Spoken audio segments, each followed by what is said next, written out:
Brother Phil Valentine has a different title, and with that, give Phil Valentine a black hand.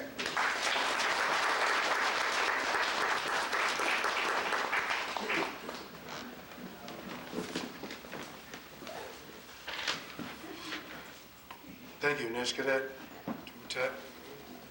What's up? I have renamed this particular gathering, and I'm hoping that the time we spend, like Brother said, and this is the year 2001, by the way, quote unquote. But I'm hoping that this particular lecture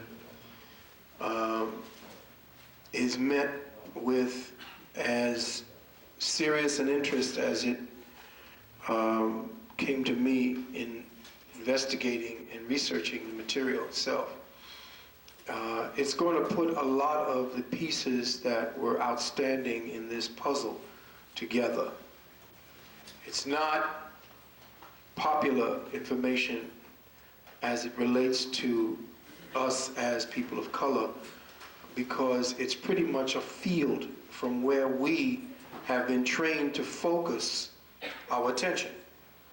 We were told that there are certain circumstances concerning us as people of color, but we have been, by our leadership, not understanding and knowing what our leadership being about, as well as people like myself who have pretty much investigated but not taken it as deep as necessary.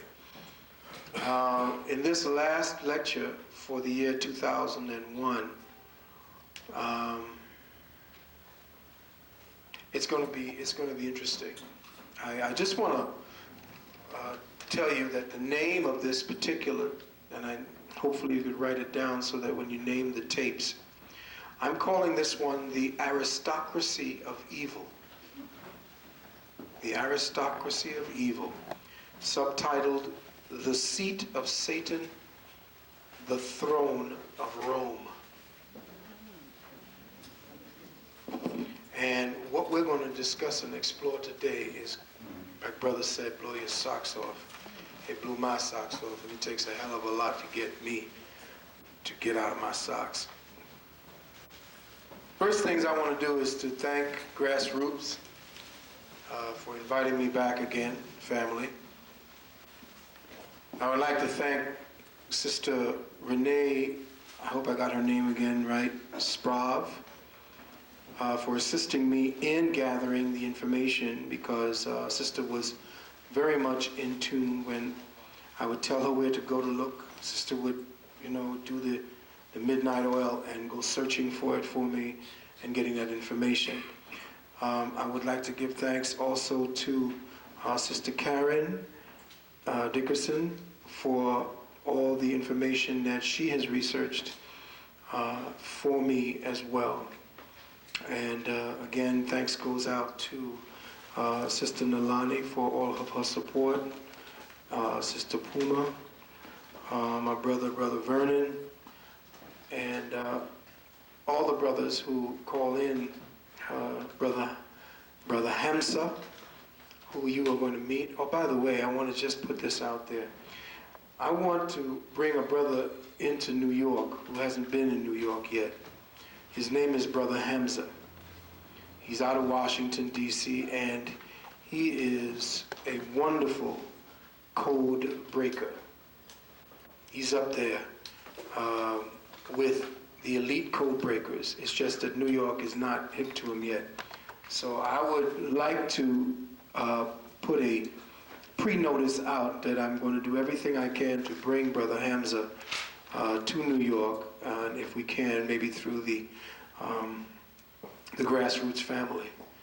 But when the time comes and you hear of a brother named Brother Hamza, make sure you take the time to come and see this brother.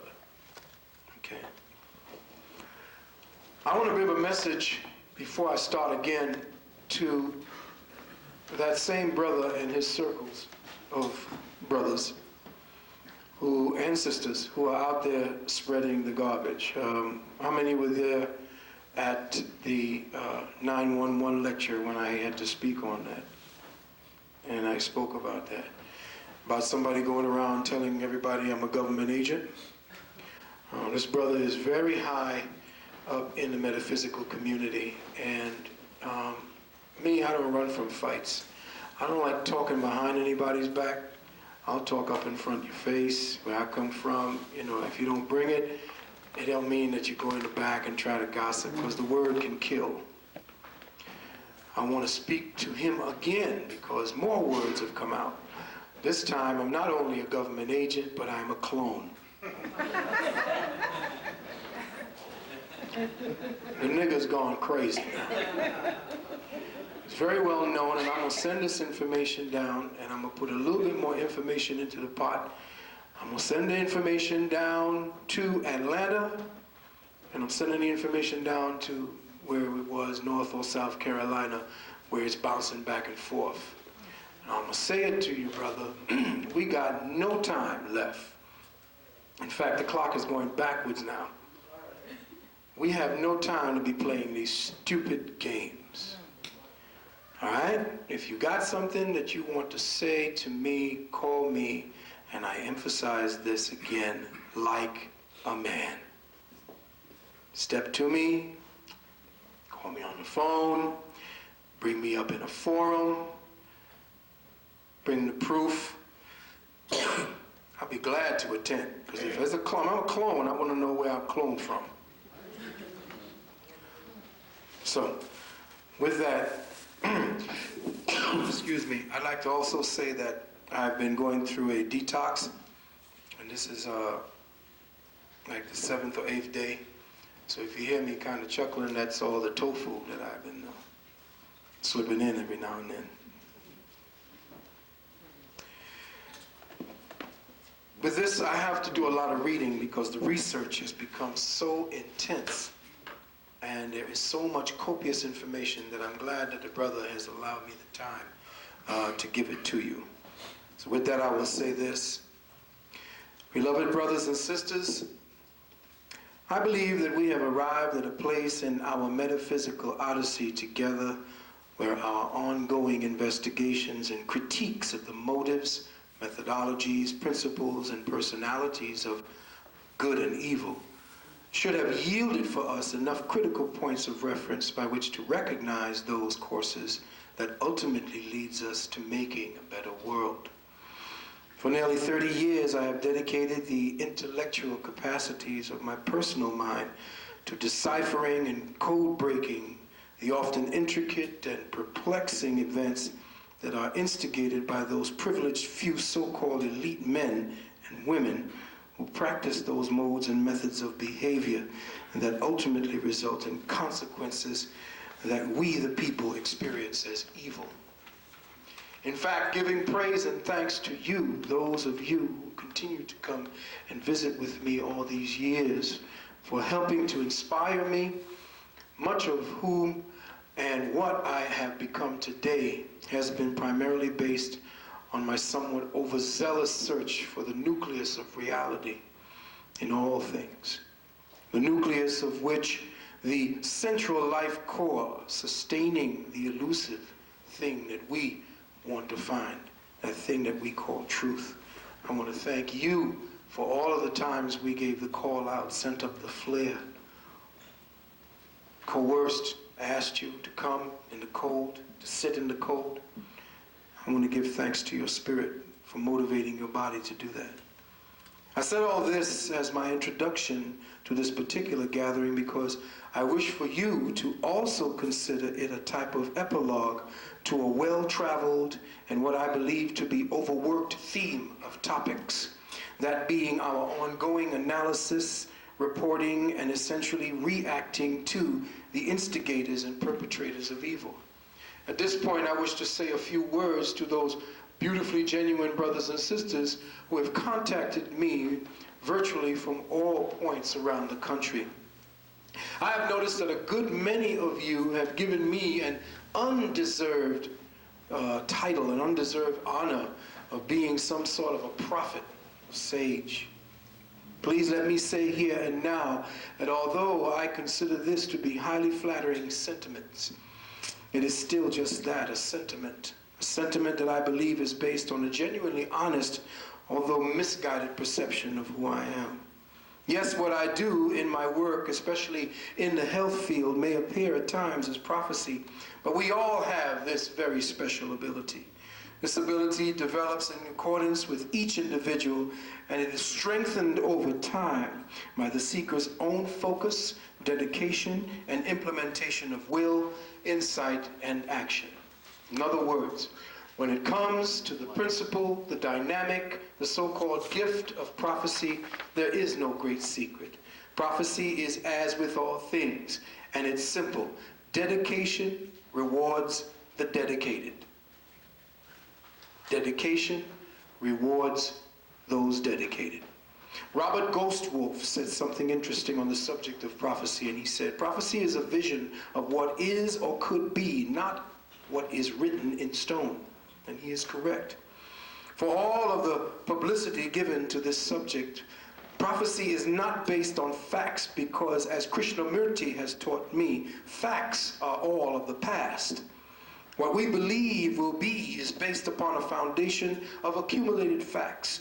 It is codified memories based on a crystallization of conjecture from past events. Prophecy to me, therefore, is simply one's ability to enter what I call zero-point immediacy. Zero-point immediacy is a place where from its center outward all action ceases. It does not mean that there is no activity. It is called inactivity. Let me say that again. Inactivity. It is where all things exist in potential, where no thing yet exists materially.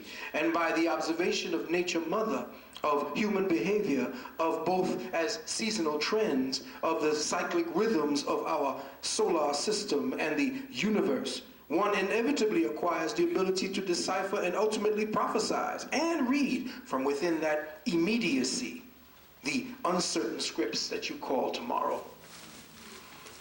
It's like that CBS show about a dude who gets the delivery of the morning paper from a cat, I might add, that tells him what will happen the next day.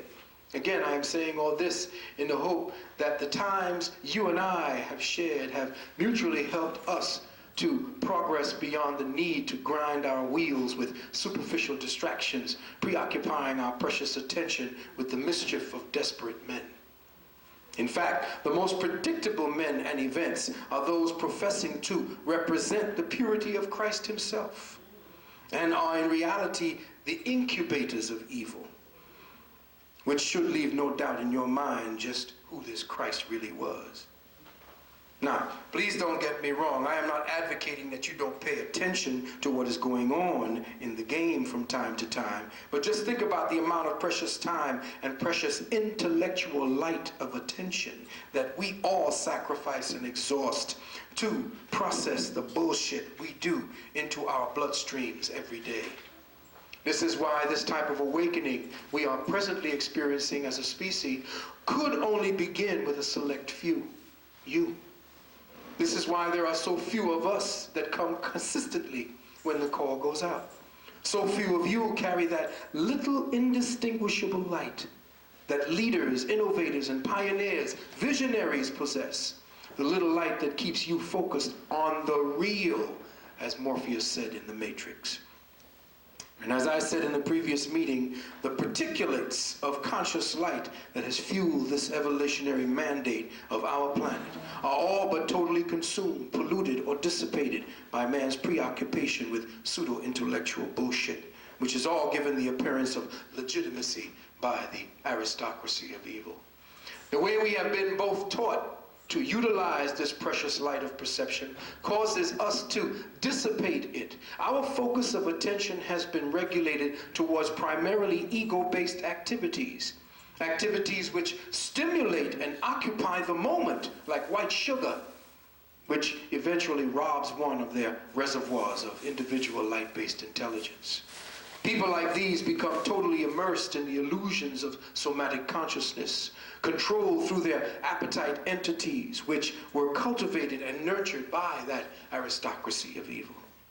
But those who seek to serve the higher good, those who utilize the light codes to establish and embellish universal synergistic harmony, those who accumulate and accrue the light, storing it as unconditional understanding and love that is amplified tenfold with each selfless act you bestow upon each other.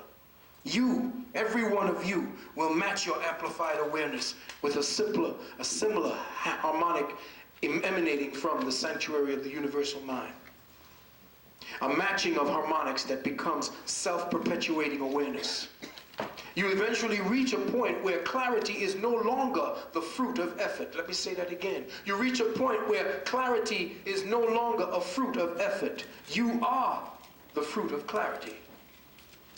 And so, beloved brothers and sisters, today, after this lecture, my next series of lectures will be dedicated primarily to the highest of spiritual and intellectual sciences. Yes, I will do the black news as I once did. And yes, I will critique current day affairs and all the stupidity that most of the aristocracy is carrying on with. But I don't wish to also preoccupy your precious attention with what amounts to being the temper tantrums and the death throes of a rapidly disintegrating, inevitably doomed consciousness paradigm. With that, I would like to pick up where I left off last time when we gathered together.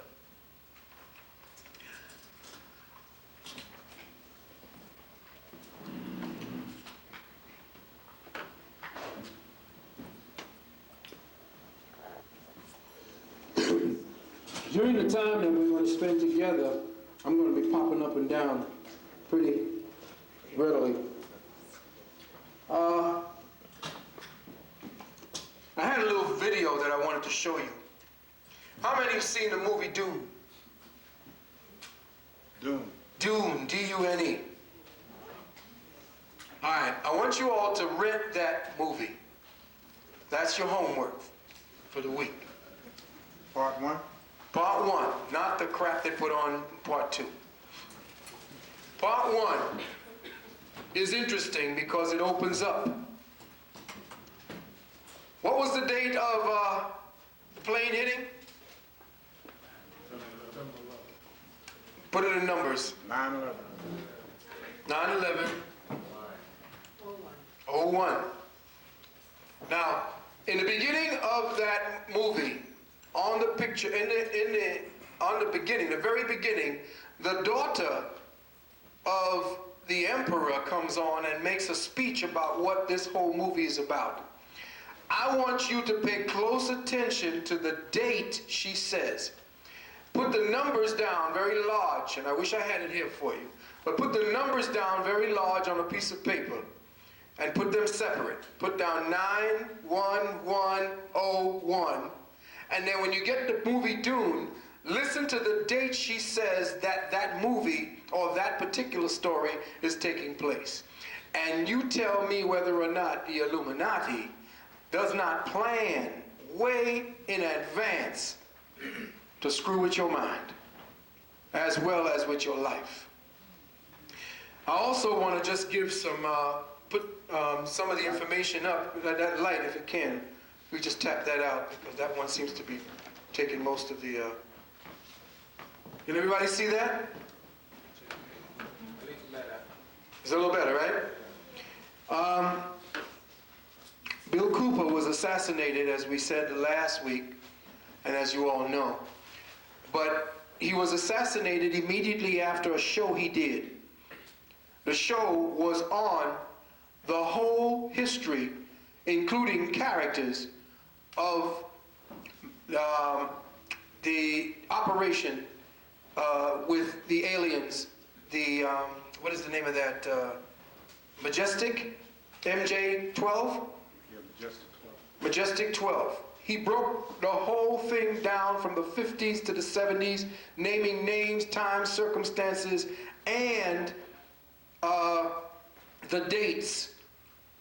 And he said at the end of it that he would most likely be killed for it. And he was. This information was damning to the undercover, the secret blows the whole Project Blue Book out of the water. It completely illegitimates or delegitimizes Project Blue Book and puts everything out. Now, if you wish to order that tape, I would suggest you call the telephone number 801-759-1581. That's 759-1581. It's Bill Cooper's last broadcast before he was assassinated. They also tried to take Bill Cooper's money, but he had the money securely set away in a trust. And they've been trying their best to get it ever since, and they can't get to it. Because if they could get to it, that means they could get to everybody else in the trust, which means that nobody would trust the trust anymore. So it's an irrevocable, I think it was a pure trust. Okay? What I want to do at this point is to pick up where I left off. How many of you was at the last lecture? The last thing we showed was the picture of the smoke. Check? Right. All right, so let's just take it from that point and have a little fun. Now, if you remember correctly, and this is just a symbolism before we get started with the content. If you remember correctly, there was, okay, we have to turn out that other light too, if that's all right. Because we're going to hit that light behind, please. Thank you very much. Ah, that's better, right? Did everybody see that? All right. Remember when they told you that there was a little devil inside of that picture? And everybody was saying, oh Lord, we got a little devil inside the picture. And they even drew out the little devil. But it wasn't actually a little devil, as you will see. It's a cat. Now, I first want to make sure that you understand that after you were traumatized by 9/11, those doctors and scientists who run the MK Ultra and the Monarch Mind Control found it advantageous to now go to the advertising industry and begin with all of the pictures involved in the 9/11 to start publishing embedded pictures of demons. So with all the new pictures that you might see of 911 after the event during this next time and ongoing throughout the next year or so, all of them will have airbrushed pictures within the smoke especially. You're going to see a lot of the pictures coming out with smoke as the primary content because it pretty much didn't have too much of a fire except the explosion. But the smoke will have specific archetypal demons or that which we as a species have been trained through generations to perceive as evil or as harmful to us. Okay? So inside of a lot of the smoke pictures, you'll begin to see them begin to place archetypes, but one or two of them begin to go past your eye and you begin to see other pictures that they can't help but showing. This picture was the last picture I showed. This was the same picture they told you the cat or the little demon was in. But something just struck me as interesting because it didn't seem to me that the cat was the prevalent image. It seemed more to me that this was a brother. Here's the nose, here's the mouth, there's the eyes. And if you look deeply at it, it looks like an ancient or African depiction or carving of Ogun, the god of war. And if you look at it and you keep looking at it enough, you'll see the face begin to jump right out at you. The other thing is, how many people used to look at those kinds of things that they had. It just had a series of shapes on it, and then you had to stare at it long enough before the picture popped out at you almost three-dimensionally. That's what you have to do. You got to start using both sides of your brain when you start viewing pictures like these. You got to keep seeing into it, and then your mind and your brain is so easy to pick up superfluous information. Is very few can look at a whole mess of stuff and then completely get rid of all of the non-essentials and get right to the core of it. Well, that's how you have to start training your eyes if you want to see the subliminal embeds, is what they call it. Subliminal embeds they put into certain pictures. This one is a definite face of an African, but here, a picture was given to me by Brother Big Man. And something was troubling me about this picture, and I didn't know what it was until I got very sleepy doing my research. And I looked at it while I was tired, and bam, it came right out at me. It may not be as visible here, but I'm going to have the picture available for you when the time comes. Let me see if I'm on the right. Looking at that. Yeah. Okay. Now, inside of this smoke, it may be difficult to see it, but inside of this smoke, and I brought the picture here for you to look at. And I'm going to put it up here for you to look at it so that you can see it. When you get the chance during our halftime break, I want you to come up and I want you to take a look at this picture. And this is a big-ass picture that they happen to release. All in its full glory. It's coming out. This is the picture that they released. And if you look in here, you will see the archetypal image of what we perceive as a demon. And you will see him, first his eye, his nose, his mouth, almost in a smiling position, and the two horns up there. And his wings. The wings too. Yeah, it could be the wings, but this is a total face. I'm talking about the wings on the side, that, the reptilian form of the wing. And the side. Oh, on the side of the building. Yeah, it's kind of out of proportion. But this thing is just totally a huge face. You can pass that around if anybody wanted to look at it. Thank you. Ladies and gentlemen,